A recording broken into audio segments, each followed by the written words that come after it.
Assalamualaikum warahmatullahi wabarakatuh. Jumpa lagi bersama saya Fajar Rohman Hariri di channel Dosen Deso. Dan di video kali ini saya akan ngebahas mengenai tips dan trik bagaimana cara mendapatkan nilai maksimal di tes wawancara CPNS. Ini berdasarkan apa yang saya alami dan dari beberapa pengalaman dari teman-teman saya yang saat saya tanya-tanya gitu ya. Oke. Seperti yang kita ketahui, untuk tes seleksi kompetensi dasar kan udah selesai. Bentar lagi akan diumumkan siapa-siapa saja yang akan lulus atau lolos di seleksi kompetensi bidang. Ya, di mana banyak beberapa lembaga atau kementerian yang ada di seleksi kompetensi bidangnya itu ada wawancaranya. Ya, ini saya bangun nih, sini. Ya, ini jagoan saya pas bangun ya, sorry ya jadi ada narasumber baru ini di sini nih ya. Nanti pas tidur terus saya nyempetin bikin nih, ternyata pas bangun. Mungkin karena suara saya yang tidak merdu ini ya. Jadi gitu ya. Ada beberapa yang akan melewati tes wawancara. Nah, bagaimana ya cara kita dapat memaksimalkan tes wawancara ini? Karena di tes wawancara ini menurut saya pribadi nih ya. Ini bisa menentukan kita keterima atau enggak. Kalau hanya tes tulis itu kadang-kadang mungkin akan jadi pertimbangan lain ya. Ini pendapat saya pribadi ya. Jadi kan instansi itu kenapa ada tes wawancara, karena ingin melihat apakah orang ini memang layak atau cocok bekerja di instansi saya kayak gitu. Jadi kadang-kadang mungkin ada poin lain yang tinggi, tapi karena wawancaranya kurang baik jadinya bisa merubah segalanya. Bahkan ceritanya teman saya yang tahun kemarin itu ada formasi yang lolos SKB itu 1 orang. Mungkin banyak yang berpikir dia auto PNS, tapi ternyata tidak, karena di saat wawancara itu ada jawaban yang nggak tahu ya, pewawancaranya mungkin kurang suka sehingga dia nggak jadi lulus ya gitu. Nah, apa saja yang perlu teman-teman siapkan untuk tes wawancara ya? Yang pertama adalah teman-teman harus menambah literasi ya, nambah literatur. Sebentar, ini dipencet-pencet anak saya ini. Nambah literatur tentang bagaimana atau pertanyaan-pertanyaan apa yang muncul di formasi kalian atau di kementerian kalian ya. Searching bisa di Google, bisa di Facebook, bisa mungkin tanya-tanya di channel Telegram gitu-gitu.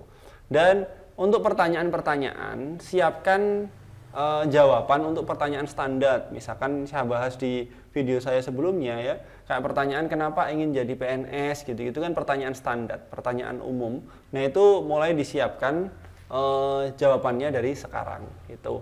Lalu berikutnya, teman-teman perlu membaca tentang undang-undang atau peraturan mengenai formasi atau instansi kalian. Gitu ya, Kak. Saya dulu di formasi dosen, saya nyari formasi dosen peraturan tentang dosen apa. Kadang-kadang akan ada pertanyaan terkait itu atau pertanyaan yang jawabannya akan merujuk pada peraturan itu. Itu perlu dipersiapkan juga gitu. Berikutnya, baca isu-isu yang lagi hot atau isu strategis mengenai formasi atau di lembaga atau instansi teman-teman gitu. Atau misalkan di Kemenak nih lagi rame misalkan isu yang India. Saya dulu waktu salah satu calon gubernur itu yang rame soal pemimpin beda agama gitu-gitu kan, itu ditanyakan. Ada juga yang ditanyakan pas rame soal HTI, ditanyakan soal HTI. Ini di Kemenak nih ya. Kalau di instansi lain mungkin ada isu-isu yang hot mengenai entah apa gitu ya. Itu perlu teman-teman tahu. Lalu biasanya akan ditanyakan sudut pandang kita. Nah, sudut pandang yang harus teman-teman ambil adalah sudut pandangnya pemerintah. Teman-teman harus pro pemerintah gitu ya. Jadi untuk beberapa pertanyaan, studi kasus atau pendapat kalian, teman-teman harus pro pemerintah. Ya, dalam hal misalkan kita punya jiwa nasionalisme gitu-gitu ya, cinta negara sama kayak kisi-kisi di TWK lah, itu harus melekat ke kita. Nah, berikutnya adalah persiapan saat tes wawancara. Nah, saat tes wawancara kita perlu menyiapkan fisik kita harus fresh dan layak dilihat gitu ya. Layak dilihat dalam artian harus good looking. Kalau yang rambutnya acak-acakan ya disisir, kalau yang panjang ya dipotong, gitu ya. Jadi apa namanya, first impression itu penting gitu. Apa ya namanya?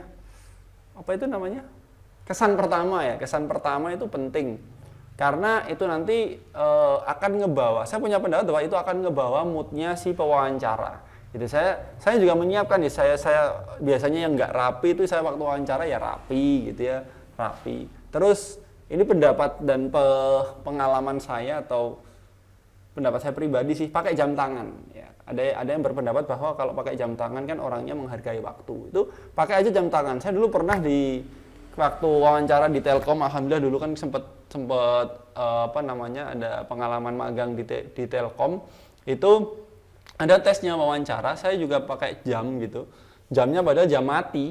Saya set waktu saya dipanggil jam 10, saya set jam 10, lalu saya pakai.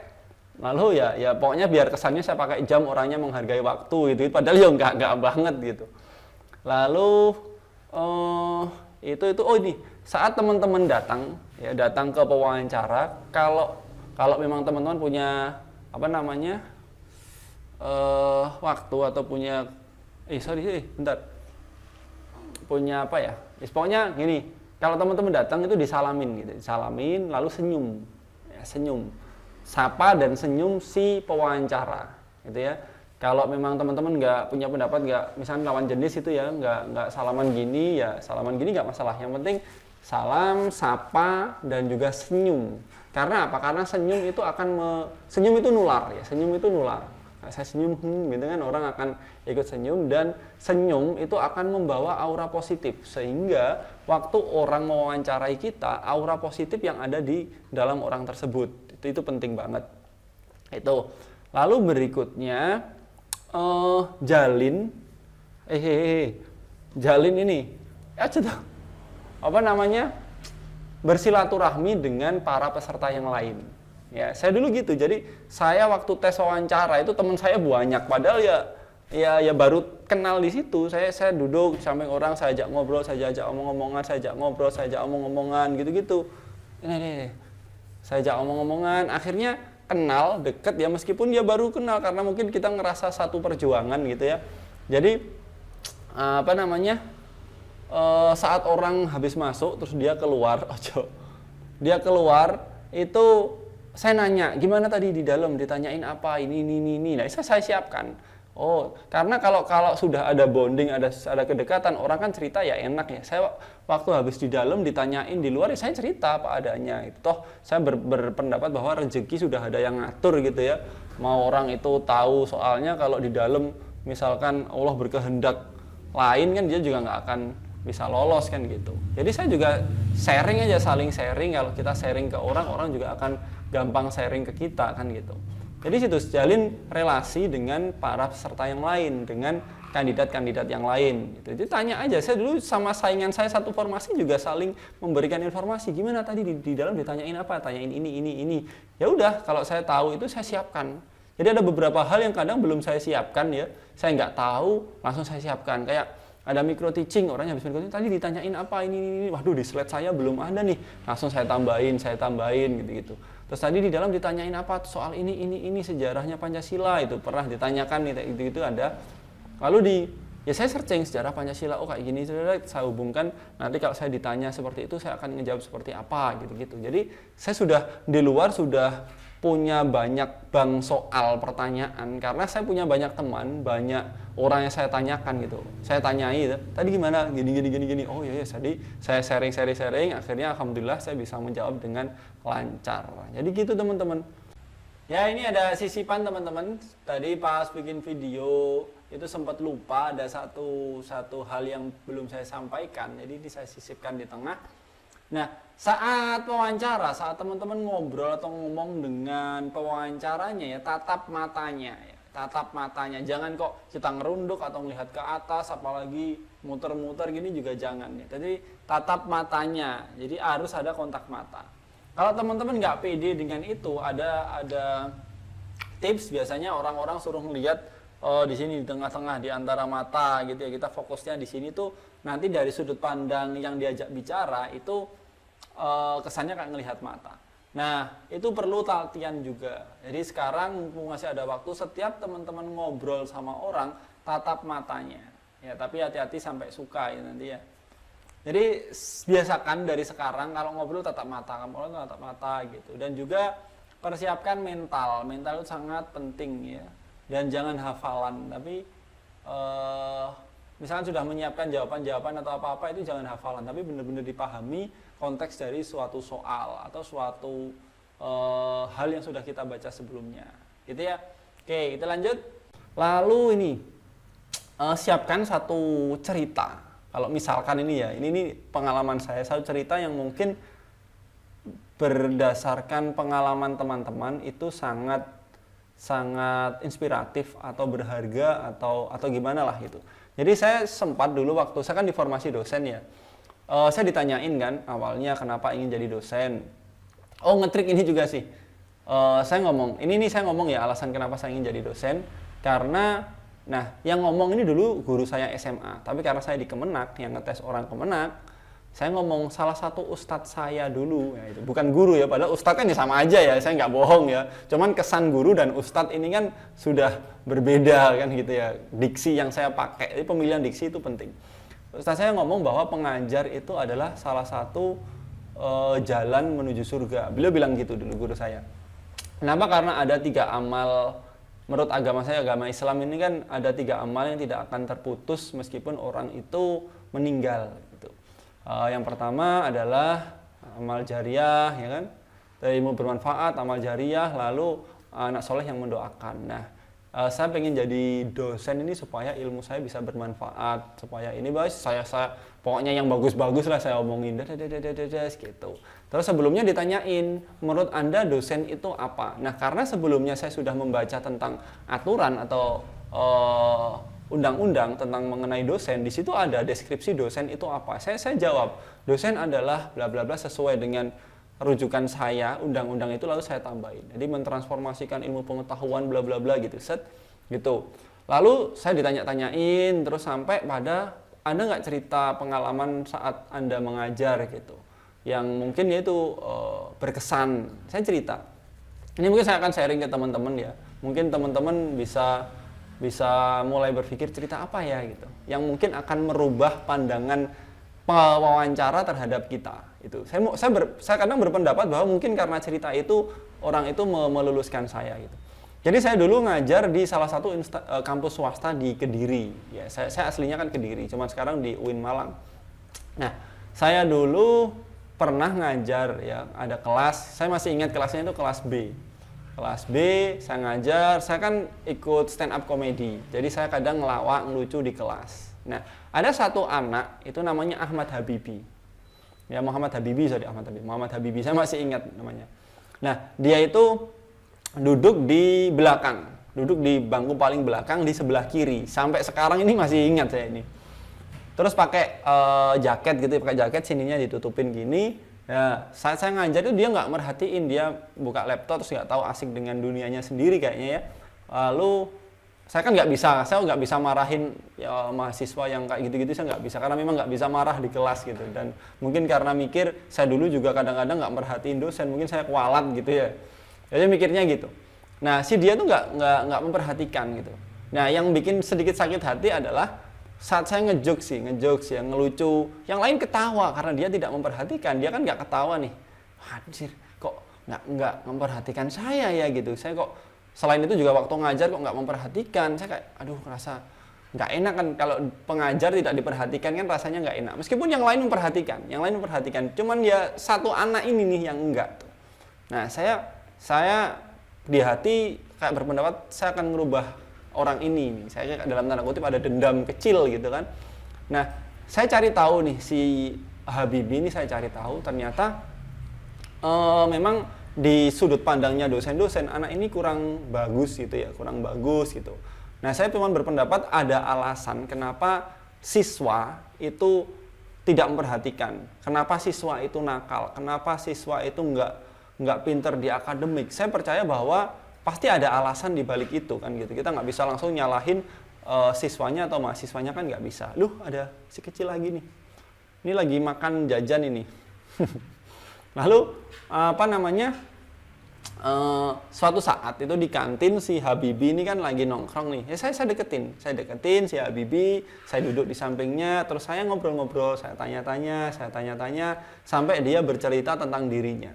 Jadi dia ini broken home sih.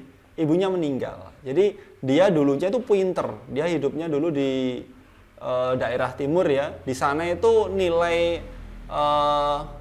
ujian nasionalnya dia tuh tertinggi di sana. Tapi terus ibunya meninggal, dia kayak kehilangan sosok.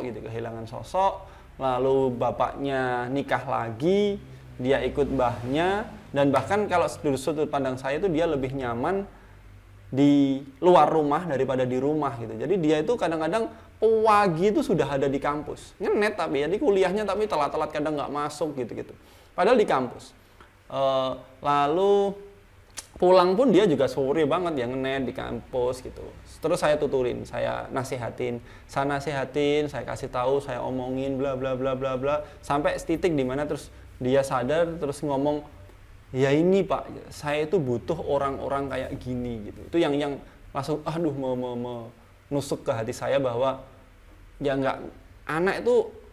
perilaku anak itu pasti ada alasan di balik itu, entah itu karena keluarganya, atau karena lingkungannya, karena apa gitu. Saya ceritakan ke pewawancara, tapi ya kalimatnya nggak kayak gitu ya, lebih inspiratif ya, saya lupa kalimatnya ya. Saya ceritakan, nah setelah itu si Habibie ini yang awalnya duduk di belakang, tidak memperhatikan saya, setelah saya nasihatin, setelah saya ajak ngobrol dari hati ke hati, itu dia itu duduknya pasti di bangku paling depan. Ya nggak pasti, kadang-kadang di bangku nomor 2, kalau bangku nomor depan itu sudah full. Tapi nggak pernah di belakang lagi setelah saya omongin itu. Saya ngobrol sama saya itu sampai si anak ini ada soal di depan, dia itu maju.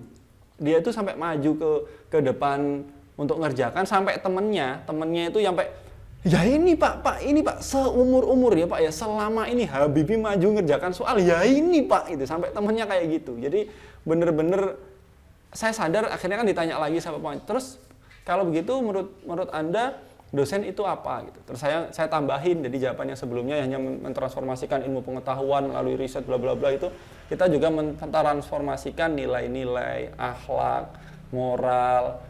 Saya tambah-tambahin mengenai gitu-gitulah gitu. Akhirnya kayak orangnya kayak manggut-manggut gitu, kayak oh ya gitu-gitu si pematerinya. Jadinya saya kadang berpendapat bahwa mungkin karena cerita itu saya bisa keterima di UIN Malang gitu. Secara garis besar kayak gitulah. Jadi kadang-kadang perlu mungkin pengalaman yang merubah hidup atau pengalaman yang inspiratif. Nah itu bisa diceritakan dan pastinya hubungkan dengan formasi atau instansinya teman-teman. Nah itu mungkin yang bisa saya sharingkan mengenai pengalaman saya dalam tes wawancara gitu ya. Jadi siapkan ya tadi percakapan standar itu disiapkan, lalu undang-undang itu dibaca, isu yang paling hangat atau sedang hangat di instansi atau formasinya, lalu sudut pandang pertanyaan kita harus pro pemerintah, meskipun intinya nggak boleh tidak pro pemerintah gitu ya. Meskipun mungkin ada suatu pertanyaan yang kita akan pro di dua hal gitu, tapi pemerintah harus tetap dipegang kan gitu. Karena memang kita sudut pandangnya adalah ASN, kita akan jadi abdi negara, kita akan jadi pelayan masyarakat, kita akan jadi, kita digaji sama pemerintah gitu, masa nggak pro sama pemerintah kan gitu. Lalu untuk fisik ya mulai disiapkan. Kalau dandan nggak usah yang banget gitu ya, sampai bedaknya towel sebuku sidu itu, sampai kalau di bul itu ya jangan gitu ya. Nanti kalian bul terus ngilang gitu kayak ninja, itu kan ya enggak. Jadi standar aja, yang penting enak dilihat. Terus senyum ya, ramah, senyum, salam, senyum. Kadang-kadang saya nanya, "Boleh duduk Pak?" gitu. "Assalamualaikum," saya salimin, terus saya senyum, ngobrol gitu. Jadi suasana waktu wawancara akan enak. Karena ada juga yang di dalam itu suaranya, di luar itu sampai kedengeran kayak berdebat gitu, di dalam saat wawancara itu ada yang sorry bro, yang ceritanya kayak gitu itu ada loh gitu ya. Oke, mungkin itu dulu yang bisa saya share untuk pengalaman saya di tes wawancara.